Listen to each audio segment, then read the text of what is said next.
Krishna everyone. তো সকালে সমস্ত কাজ শেষ করে চান ও তিলক ধারণ করে চলে গিয়েছিলাম মঙ্গল আরতি করতে। মঙ্গল আরতি শেষ করার পরে ভগবানের জন্য বসিয়ে দিয়েছি ভোগ। এইদিকে আমি ভগবানের ভোগ রান্না কমপ্লিট করে ভগবানের দর্শনার্থী করার জন্য তৈরি করে নিচ্ছিলাম।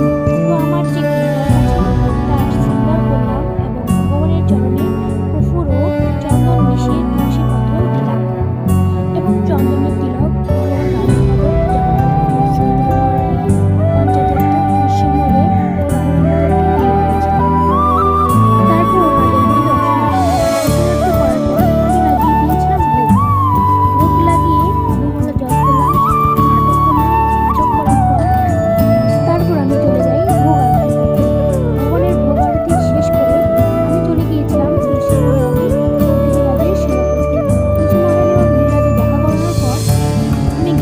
করি। তো আজকের জন্য এতটুকুই। হরে কৃষ্ণ, হরি বল।